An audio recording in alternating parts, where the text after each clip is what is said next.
નમસ્કાર દર્શક મિત્રો, નિર્માણ ન્યૂઝથી વિશેષ રજૂઆત ધ પોઈન્ટ કાર્યક્રમ સાથે હું છું યજ્ઞ. મિત્રો, આજે ધ પોઈન્ટ કાર્યક્રમમાં વાત કરવાની છે. ભારતમાં ફરી એકવાર કોરોનાના કેસમાં વધારો થઈ રહ્યો છે. છેલ્લા 5 મહિનામાં એક જ દિવસમાં જે 11,000 કેસ નોંધાયા છે. સૌથી વધારે જે ખરાબ પરિસ્થિતિ અત્યારે હાલ તો ભારતમાં કહી શકાય તે મહારાષ્ટ્રની જોવા મળી રહી છે. મહારાષ્ટ્રની જે અત્યારની પરિસ્થિતિ, ક્યાંક લોકડાઉન પણ આવવાની જે શક્યતાઓ છે. નાઇટ કર્ફ્યુ લાદી દેવામાં આવ્યો છે. અમુક જગ્યાએ જે હવે કહી શકાય કે વીકેન્ડ લોકડાઉનની જે શરૂઆત થઈ ગઈ છે. આ દરેક પરિસ્થિતિ વચ્ચે અત્યારે હાલ તો સવાલ એ થતો હોય છે કે આ દરેક પરિસ્થિતિમાંથી હવે બહાર વ્યક્તિ ક્યારે આવશે? કારણ કે કોરોના વેક્સિનેશનનો જે અત્યારે બીજા તબક્કાની શરૂઆત થઈ ગઈ છે, ચોક્કસ ક્યાંક લોકોની બેદરકારી પણ જોવા મળી છે. બેદરકારીને કારણે પણ કોરોનાના કેસમાં સતત વધારો થઈ રહ્યો છે. સાથે જ જ્યારે મહારાષ્ટ્રની સાથે સાથે ગુજરાતની વાત કરીએ તો ગુજરાતમાં ફરી એકવાર કોરોનાનો આંકડો જે 500ને પાર પહોંચી ગયો છે. વાતો એવી થતી હતી કે ના, અત્યારે હાલ પણ જે રીતે એન્ટીબોડી ડેવલપ થઈ જતી હોય છે ને ત્યારબાદ જે રીતે ક્યાંક કોરોનાની અસર એટલી બધી પણ થતી નથી, પરંતુ એન્ટીબોડી ડેવલપ થતાં ક્યાંક 45 દિવસ જેટલો સમય લાગે છે. તેવા સવાલો ઘણા બધા હોય છે, પરંતુ તેની સાથે અત્યારે હાલ તો એક જ વસ્તુ છે કે કોરોના જે ફરી એકવાર જે આ રફતાર પકડી છે તે હવે ક્યાં જઈને અટકશે? કારણ કે મહારાષ્ટ્રમાં તો અત્યારે જે બરાબર દ્રશ્યો સામે આવ્યા છે, શું આ જ પ્રકારે ગુજરાતમાં પરિસ્થિતિ બનશે? શું ફરી એકવાર માર્ચ એપ્રિલ 2020 યાદ અપાવશે? તેવા સવાલ ઘણા બધા છે. તારા દરેક મુદ્દાઓ પર ચર્ચા વિચારણા કરવા માટે અમારી સાથે જોડી ગયા છે ડૉક્ટર સંકેત માંકડ, કે જેઓ વાયરોલોજીસ્ટ છે. તેમની સાથે ડૉક્ટર હરેન્દ્ર ઠક્કર, કે જેઓ પલ્મોનોલોજીસ્ટ છે. જે આ બંનેનું સૌથી પહેલાં તો સ્વાગત છે. ડૉક્ટર સંકેત, સૌથી પહેલો પ્રશ્ન આપને કે કોરોનાના કેસમાં ફરી એકવાર વધારો થયો છે. ક્યાંક છેલ્લા 5 મહિનામાં એક જ દિવસમાં જે 11,000 જેટલા કેસ નોંધાયા છે. લોકોની બેદરકારી પણ જોવા મળી રહી છે. અને તેની સાથે મહારાષ્ટ્રની વાત કરીએ તો મહારાષ્ટ્રમાં તો અત્યારે લોકડાઉન આવે તેવી પણ શક્યતાઓ વર્તાઈ રહી છે. શું કહેશો અત્યારે હાલની કોરોનાની પરિસ્થિતિને લઈને? નમસ્તે દર્શક મિત્રો. અત્યારની જે કોરોનાની પરિસ્થિતિ છે એ ડેફિનેટલી વોલેટાઇલ છે. હાલની જે સિચ્યુએશન છે, વોલેટાઇલ સિચ્યુએશન હું એટલા માટે નામ આપું છું, એનું કારણ એ છે કે હાલ જે આપણે સોશિયલ ડિસ્ટન્સિંગ છે એની સાથે માસ્ક પહેરવાની જે આપણને ગવર્મેન્ટે જે ગાઈડલાઇન્સ છે બધી આપી હતી, એમાં ક્યાંક ને ક્યાંક આપણે એક લેવલ પર ફટીગ કાં તો કમજોરી એક અનુભવી રહ્યા છીએ. આ સિચ્યુએશનને પેન્ડેમિક ફટીગ કહેવામાં આવે છે. પેન્ડેમિક ફટીગ એક એવી ટર્મિનોલોજી છે કે જ્યાં ગાડી એક લેવલ સુધી એક હ્યુમન બીંગ્સ કાં તો મનુષ્ય એક લેવલ સુધી કોઈ બી વસ્તુની ચરી પાડી શકે છે. હવે મને લાગે છે કે પબ્લિકની પણ એક સીમા આવી ગઈ છે કે માસ્ક તો ક્યાં સુધી, સોશિયલ ડિસ્ટન્સિંગ તો ક્યાં સુધી, આપણે ક્યાં સુધી આ વસ્તુ લંબાવી શકીશું. એટલે તમે જુઓ તો પેન્ડેમિક ફટીગ આવવાના લીધે લોકોનું જે સોશિયલ ડિસ્ટન્સિંગનું જે નોર્મ્સ હતા, જે આપણને ગવર્મેન્ટ કાં તો કોર્પોરેશને એન્ફોર્સ કર્યા હતા, એ ક્યાંક આપણે હવે ભૂલી રહ્યા છીએ, કાં તો પછી આપણે તેને તિલાંજલિ આપી દીધેલી છે. બીજી બાબત એ છે કે માસ્ક પહેરવાનું, ખાંસી ખાતા હોઈએ કાં તો છીંક આવતી હોય ત્યારે માસ્ક પહેરેલો રાખો. એ સિચ્યુએશન તમે હમણાંથી જોતા હો તો એટલીસ્ટ 15 ડેઝ લાસ્ટ અને મહિનાથી આપણે ક્યાંક એમાં બહુ કેરલેસ બની ગયા છીએ. એટલે સિચ્યુએશનનું જે નિર્માણ થયું છે મહારાષ્ટ્રમાં, બીજી બાજુ પંજાબ છે, મધ્યપ્રદેશના અમુક પાર્ટ છે, અને રાજસ્થાનમાં છે. તમે જેમ કીધું કે રાજસ્થાનમાં તો આરટીપીસીઆર કમ્પલસરી કરવામાં આવ્યો છે કે જે લોકો એન્ટ્રી લેવી હોય એટલે મિનિમમ 3 ડેઝ પહેલાનું આરટીપીસીઆર નેગેટિવ હોવું જોઈએ તો તમને રાજસ્થાનમાં એન્ટ્રી મળી શકે છે. એટલે આ ઓવરઓલ સિચ્યુએશન જે છે એ જે ગુજરાતના કેસીસ ગઈકાલના જોઈએ તો 500ની પાર જોવા મળેલા છે. અને આપણા જે મહાનગરો છે, ગુજરાતના મહાનગરો, તેમાં પણ કેસીસમાં ઉછાળો નોંધપાત્ર રીતે જોવા મળેલો છે. એટલે આગામી 7 થી 10 દિવસ એ વસ્તુને ડિટેક્ટ કરશે કે આ રૂઝાનો જે છે એ કઈ તરફ લઈ જાય છે, કે આપણને વધારે સિવિયર કેસીસ જોવા મળે છે કે પછી આપણને એસિમ્પ્ટોમેટિક કેસીસ કે જ્યાં આગળ ફેમિલીઝ ઇન્વોલ્વ થતી હોય અને જ્યાં આગળ ઇન્વોલ્વમેન્ટ બહુ સિરિયસ લંગનું ના થતું હોય એવા કેસીસ જોવા મળે છે, જે આગામી 7 થી 10 દિવસમાં આપણને ખબર પડશે. જે રીતે 7 થી 8 દિવસમાં ક્યાંક ખબર તો પડશે, પરંતુ તેની સાથે હવે આ કોરોનાના કેસમાં તો વધારો થઈ રહ્યો છે. હવે કેવા પ્રકારની અત્યારે હાલ પણ જે કહી શકાય કે પ્રિકોશન્સ લેવા એ ઘણા જરૂરી છે. ચોક્કસ એ દરેક ડૉક્ટર્સ દ્વારા પહેલેથી કહેવામાં આવ્યું હતું કે પ્રિકોશન્સ દરેક લોકો લો, માસ્ક પહેરો, હાથ સેનિટાઈઝ કરો, સોશિયલ ડિસ્ટન્સનું પાલન કરો. દરેક ડૉક્ટર્સ દ્વારા અપીલ કરવામાં આવી હતી, પરંતુ ક્યાંક લોકોની બેદરકારી પણ હોય તેવું સ્પષ્ટપણે જોવા મળી રહ્યું છે. ડૉક્ટર હરેન્દ્ર, એક બાજુ કોરોનાની વાત ચાલી રહી છે અને કોરોનાના કેસો ક્યાંક સતત વધી રહ્યા છે, તો અત્યારે હાલની ગુજરાતની પરિસ્થિતિ લઈને આપ શું કહેશો? અમદાવાદમાં પણ છેલ્લા 5 દિવસનો આંકડો જોઈએ તો લગભગ 100 થી ઉપરનો છે.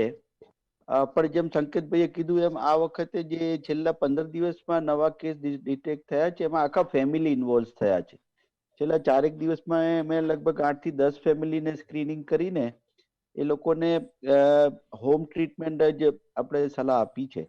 એટલે છેલ્લા 15 દિવસમાં કેસનો નોંધપાત્ર વધારો તો થયો છે, પણ જે સિવિયરિટી ગયા માર્ચ એપ્રિલ અથવા તો જે આપણે ઓક્ટોબર નવેમ્બરમાં સિવિયરિટી જોઈ હતી કે પેશન્ટને હોસ્પિટલમાં દાખલ કરીને ટ્રીટમેન્ટની જરૂર પડે અથવા આઈસીયુમાં ઓક્સિજન અથવા બાયપેપ મશીનની જરૂર પડે, એટલી બધી સિવિયરિટી હજી જોવા નથી મળી.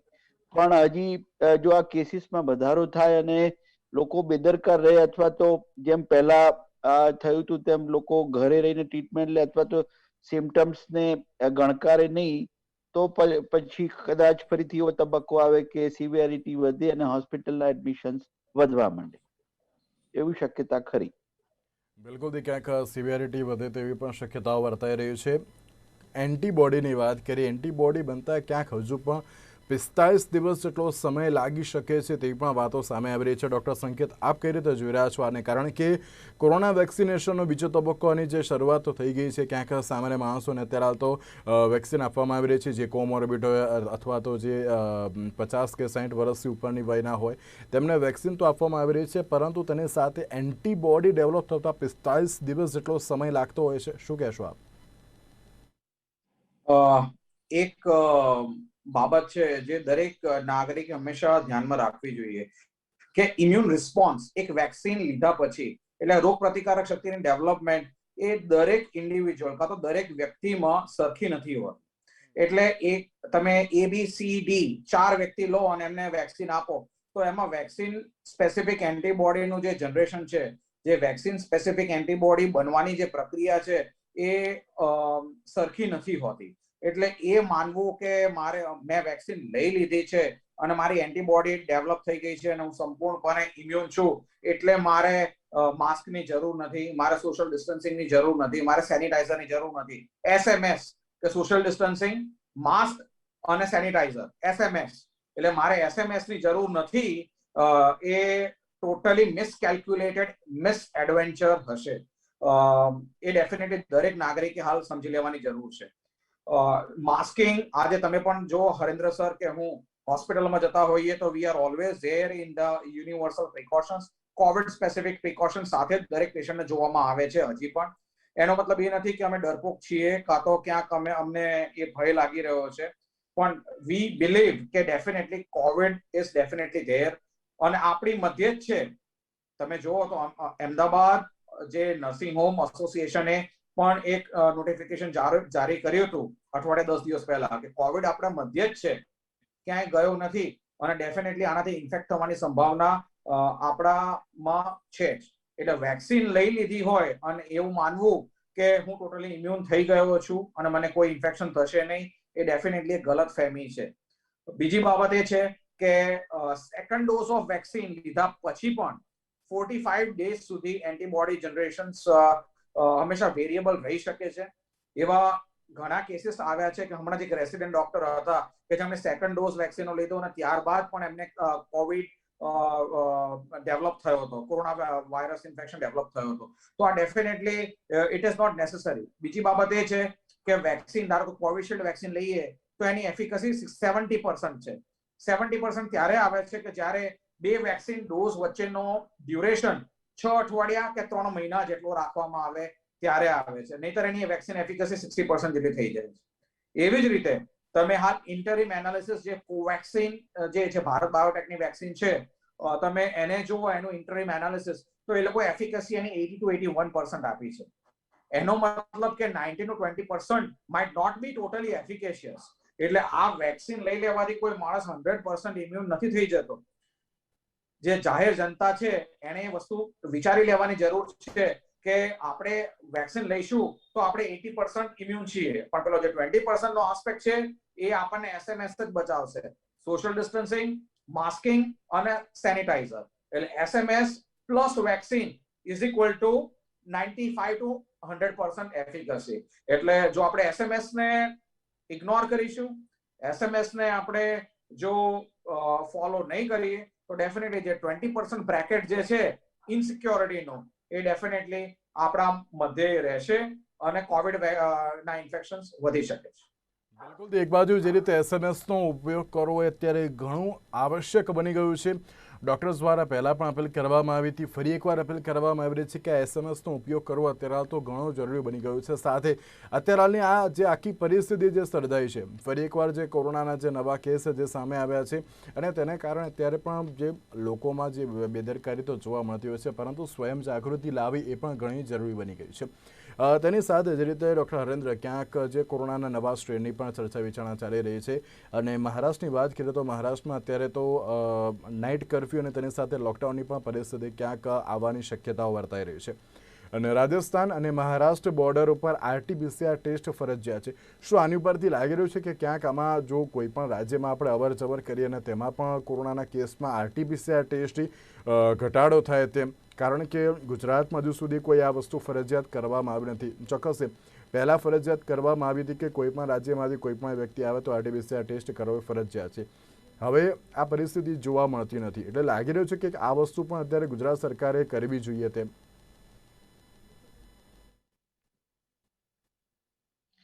હા, ચોક્કસથી. હવે આપણે પહેલા બી વાત કરી હતી કે ઘોડા છૂટી જાય પછી તબેલાને તાળા મારવા, એવી પરિસ્થિતિ પાછી ના સર્જાય એ માટે આ પોઈન્ટ સરકારે ચોક્કસ વિચારવો જોઈએ. હમણાં જ 2 દિવસ પહેલા જ સુરતમાં 3 એવા મ્યુટન્ટ, નવા જે યુપી મ્યુટન્ટ કહેવાય, એ જોવામાં મળી છે. એટલે માઇગ્રેશન જે બી ઇન્ટર સ્ટેટ માઇગ્રેશન છે રાજસ્થાન કે મહારાષ્ટ્રના, એમાં આવા પ્રકારના પેલું ટ્રાન્સફર થઈ શકે છે. એટલે આઈ થિંક ગુજરાત સરકારે બી થોડુંક સભાનપણે રહીને જે ગુજરાતની બહારથી એટલે કે રાજસ્થાન, મહારાષ્ટ્ર અને મધ્યપ્રદેશ આ બોર્ડરમાં પ્રવેશતા દરેક લોકોનો RT-PCR ટેસ્ટનો આગ્રહ રાખવો જોઈએ. તો ઘણા અંશે કદાચ આપણે એને પ્રિકોશન રીતે અટકાવી શકીએ. તમે દરરોજના જોશો તો રાજસ્થાન, મધ્યપ્રદેશ અને મહારાષ્ટ્ર આમાંથી લગભગ 1000 થી 2000 જેટલા લોકો માઇગ્રન્ટ્સ રોડ માર્ગે, હવા માર્ગે અથવા રેલવેના યાત્રા મારફતે આવતા હોય છે. એટલે અત્યારે હજી પ્રિકોશનરી સ્ટેજ આપણે લઈને જો આ વાત ઉપર ધ્યાન રાખીએ તો કદાચ આ વસ્તુને આગળ વધતા અટકાવી શકીએ. એટલે આપણે ગુજરાત સરકારને ચોક્કસ એવું સલાહ આપી શકીએ કે ભાઈ જો આવું કરે તો વધારે સારું. ચોક્કસથી. પણ ડૉક્ટર હરેન્દ્ર, એક બાજુ જે રીતે ક્યાંક આની ઉપરથી એમ પણ કહી શકાય જે સોશિયલ ગેધરિંગ ને બધાની જે માટે મંજૂરી આપવામાં આવી છે તે જો ફરી પાછી ખેંચી લેવામાં આવે તો ક્યાંક તેમાં પણ ઘટાડો થઈ શકે છે તેમ?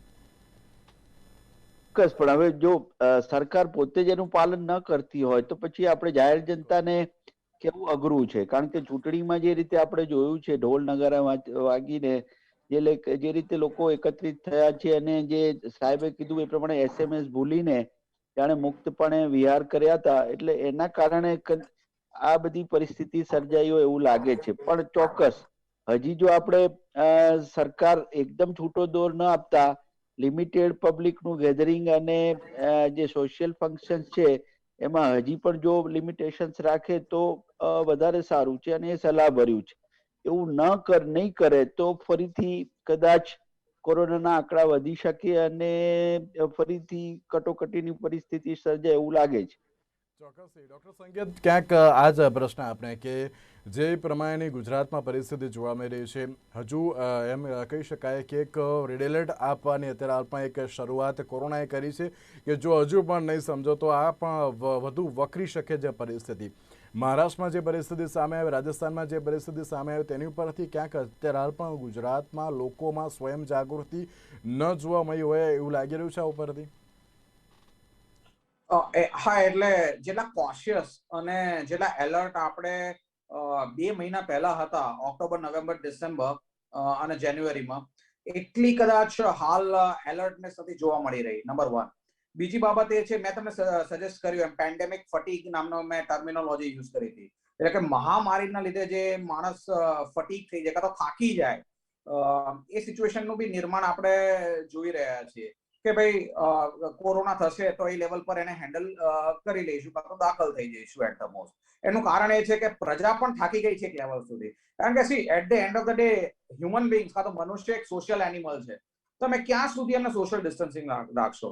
આ પ્રજાગત મને યાદ છે માર્ચ એપ્રિલ થી આ સિચ્યુએશનનું નિર્માણ ચાલુ છે.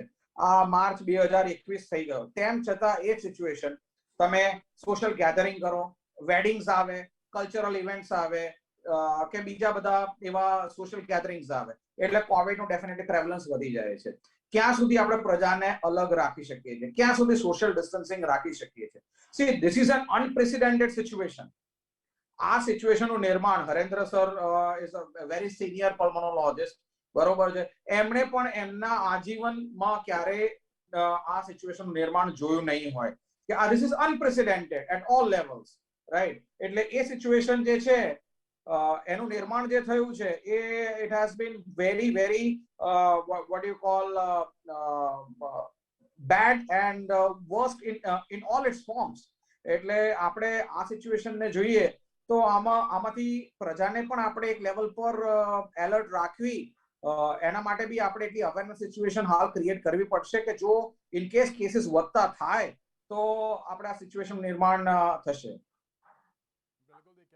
તો પરિસ્થિતિ એવી જોવા મળી રહી છે કે જે પરિસ્થિતિ અત્યારે હાલ મહારાષ્ટ્ર અને રાજસ્થાનમાં જોવા મળી છે તે ગુજરાતમાં ન થાય અને તેને કારણે પણ અત્યારે હાલ તો દરેક લોકોએ ક્યાંક એસએમએસનું પાલન કરવું એ ફરજિયાત બની ગયું છે અને તેનું પાલન કરવું અત્યારે હાલ તો દરેક લોકો માટે જરૂરી છે. જો તમે પાલન નહીં કરો તો અત્યારે હાલ તમને જ કોરોના થવાની શક્યતાઓ વર્તાઈ રહી છે. ડૉક્ટર હરેન્દ્ર, ક્યાંક નવા સ્ટ્રેનની ચર્ચા વિચારણા ચાલી રહી છે કે નવો સ્ટ્રેન જો આવશે તો તેના કારણે પરિસ્થિતિ પણ ક્યાંક અલગ સર્જાય તેવી લાગી રહી છે. તો શું લાગી રહ્યું છે? ક્યાંક આ નવો સ્ટ્રેન વધુ પડતો કોઈ ઘાતક સાબિત થાય તેવું લાગી રહ્યું છે? કારણ કે કોવિડની જે વેક્સિન તો આવી ગઈ છે, ક્યાંક થોડી અસરકારકતા પણ જોવા મળી રહી છે, તો તેને કારણે આ નવો સ્ટ્રેન વધુ પડતી અસર કરી શકે છે? હા, ડેફિનેટલી મ્યુટન્ટ્સ ચેન્જ થાય એટલે જે દવાની અસર અથવા તો વાયરલ વધારે રેપ્લિકેશન થાય અને એની ઘાતક અસર વધારે જોવા મળે. એટલે જો આ મ્યુટન્ટ સ્ટેટનું જો પ્રમાણ વધે અને એનું રેપ્લિકેશન વધવા માંડે અને એનું પ્રમાણ જો પબ્લિકમાં વધે અથવા તો નવા મ્યુટન્ટ્સના કોવિડ પોઝિટિવ આવે તો કદાચ સિવિયરિટી વધે અને એની ઘાતકતા પણ વધે. અને એમાં કદાચ નવી દવામાં અત્યારે જે આપણે વાપરી રહ્યા છે લકીલી રેમડેસિવિર અને જે આઇવેરમેક્ટિન છે અને ફેબીફ્લુ છે એ અત્યાર પૂરતી તો કારગર સાબિત નીવડી છે, પણ મ્યુટન્ટને ચેન્જ થતા અથવા રિપ્લિકેશન થતા કઈ વાર લાગતી નથી. અને જો એવું થાય તો કદાચ ગંભીર સમસ્યા થઈ શકે એવું જણાય છે. બિલકુલ. અને તેની સાથે ક્યાંક કોરોનાના જે નવા કેસ અને નવો સ્ટ્રેન જે જોવા મળ્યો છે તે કોરોનાની જે વેક્સિન છે તે હજુ સુધી પણ લોકો સુધી પહોંચી નથી. ચોક્કસ કોમોર્બિડ જે પેશન્ટ છે તેમના સુધી અત્યારે આવતા પહોંચવાનું જે લક્ષ્યાંક જોવા મળી રહ્યું છે, પરંતુ જ્યાં સુધી સામાન્ય વ્યક્તિ સુધી આ કોવિડની વેક્સિન નથી પહોંચતી ત્યાં સુધી દરેક લોકોએ સતર્ક રહેવાની એ ઘણી જરૂરી છે. તેની સાથે ડૉક્ટર સંકેત, આપને આ પ્રશ્ન કે જ્યારે કોરોનાની વેક્સિનની વાત ચાલી રહી છે, અલગ અલગ જે વેક્સિન અત્યારે હાલ તો ભારતમાં જોવા મળી રહી છે, ક્યાંક તેનો ઉપયોગ પણ અત્યારે હાલ તો દરેક લોકો સુધી હવે જેટલું બને એટલું જલ્દી જે રીતે થવાનો છે, શું લાગી રહ્યું છે કે ક્યાંક આ નવો કોરોના સ્ટ્રેન એ ફરી એકવાર માર્ચ 2020 અથવા તો એપ્રિલ 2020 યાદ અપાવે તે? કોઈ પણ વાયરસ હોય એ એનું અસ્તિત્વ ટકાવી રાખવા માટે એની પોતાની જાતને મ્યુટેશન કરતું હોય છે, એટલે નવા સ્ટ્રેન પ્રોડ્યુસ કરતું હોય. એટલે બે ટાઈપ્સના મિકેનિઝમ્સ આમાં હોય, એન્ટીજેનિક ડ્રિફ્ટ હોય અને એન્ટીજેનિક શિફ્ટ હોય. જ્યાં આગળ શિફ્ટ થતું હોય ત્યાં આગળ વિરુલન્સ હંમેશા બહુ વધતી હોય. ડ્રિફ્ટ થતું હોય માઇનર ચેન્જ હોય. આપણે આશા રાખીએ કે આ બધા નાના નાના ડ્રિફ્ટ્સ હશે, મ્યુટન્ટ્સ જે હરેન્દ્ર સાહેબે વાત કરી તેમ. એટલે જરૂરી નથી કે દર વખતે આ જે ચેન્જીસ કાં તો મ્યુટેશન્સ આવે એ બહુ ડેન્જરસ જ હોય, બરોબર? એટલે એવી સિચ્યુએશનનું નિર્માણ પણ થઈ શકે કે જ્યાં ગાડી વાયરસ એક લેવલ પર આપણું નસીબ હોય અને ભગવાન ઈચ્છતા હોય તો આ વાયરસ કમજોર પણ થઈ શકે છે મ્યુટેશન્સ દ્વારા. એટલે જો નેચરલ મ્યુટેશન્સ જો આ વાયરસમાં આવતા જાય, હજી સુધીમાં એવી કોઈ સ્ટડી થઈ નથી ઇન્ડિયામાં કે જે લોકોએ બહુ વાઇડલી રિપોર્ટ કર્યા હોય આ મ્યુટેશનલ વાયરસીસ જે કોવિડ-19 ના છે. અને આ જે સિરિયસ દર્દીઓ જે મહારાષ્ટ્રમાં દાખલ થઈ રહ્યા છે, ઇવન મહારાષ્ટ્રમાં બી તમે જુઓ તો જે મેં લિટરેચર હાલ સ્ટડી કર્યું છે એ પ્રમાણે એટલા ગંભીર દર્દીઓ નથી દાખલ થઈ રહ્યા કે જેમને બાય પડતી હોય, વેન્ટિલેશનની જરૂર પડતી હોય. એટલે એવી ફેમિલીઝ આવી રહી છે કે જ્યાં આગળ મેક્સિમમ કોવિડ પોઝિટિવિટી હોય અને એક લેવલ પર એડમિશન થતા હોય હોસ્પિટલ વોર્ડમાં અને આઈસીયુમાં, પણ એનો પ્રેવલન્સ રિલેટિવલી પહેલા કરતા તો ઓછો જ છે. એટલે આપણે એક આશા રાખીએ કે આનું જે મ્યુટેશન થઈ રહ્યું છે વાયરસનું, એ મ્યુટેશન જ એવું થઈ જાય કે વાયરસ કમજોર થઈ જાય પોતે, કાં તો એક લેવલ પર ઇન્ફેક્શન કરતું થઈ જાય તો ફ્લૂના જેવું, કારણ કે at the end of the day coronavirus was a flu, એવો ફ્લૂ કે જે આપણા લંગ્સને ઇન્વોલ્વ કરતો હતો અને ફેફસાનો ફેલિયર કરી કાઢતો હતો. તો આપણે આશા રાખીએ કે આ જે મ્યુટેશન કાં તો ચેન્જીસ જે આ વાયરસમાં થઈ રહ્યા છે એવા નેચરલ ચેન્જીસ થાય કે જાતે ને જાતે કોરોના વાયરસને કમજોર બનાવી દે. એટલે ઇન્ફેક્શન તો કરે પણ એવું ડેડલી ઇન્ફેક્શન ન કરે કે જે ફેફસા સુધી પહોંચે અને પેશન્ટને વેન્ટિલેશન સુધી લઈ જાય અને મારી કાઢે. બીજી બાબત એ છે કે હરેન્દ્ર સરે એક વસ્તુ બહુ ખાસ જણાવી કે ગયા માર્ચ અને એપ્રિલમાં આપણને આની ટ્રીટમેન્ટ પ્રોટોકોલ્સ ખબર નતા, but as ID specialist, as પલ્મોનોલોજિસ્ટ, intensivist, આજે ટ્રીટમેન્ટ પ્રોટોકોલ્સ લગભગ એસ્ટાબ્લિશ છે કે જ્યાં આગળ એક લેવલ પર પેશન્ટને તાવ ચાલુ ન ચાલુ રહે, ઓક્સિજન લેવલ ફોલ થાય તો આપણે પેશન્ટને તરત જ રેમડેસિવિર નામનું ઇન્જેક્શન આપી દઈએ છીએ ઇન કોમ્બિનેશન વિથ કોર્ટિકોસ્ટેરોઇડ કોઈ પણ. બરોબર છે. હવે એક નવો પાછી સ્ટડી ટોસિલિઝુમેબની બી આવી છે કે જેમાં મોર્ટાલિટી બેનિફિટ બતાવવામાં આવ્યો છે. એટલે આપણને ડેફિનેટલી ખબર છે કે સ્ટીરોઇડ પર રેમડેસિવિર અસર નહીં કરે તો ટોસિલિઝુમેબ મોર્ટાલિટી બેનિફિટ એટલે કે મૃત્યુ ઓછું કરવાની ક્ષમતા ધરાવે છે. એટલે પ્રોટોકોલ્સ આર પ્રીટી વેલ ડિફાઇન્ડ. એટલે જે મૃત્યુ દર પહેલા આપણે એક્સપેક્ટ કરતા હતા એ ડેફિનેટલી હાલ તો એક્સપેક્ટ નહીં જ કરીએ. As doctors we are very well equipped with that.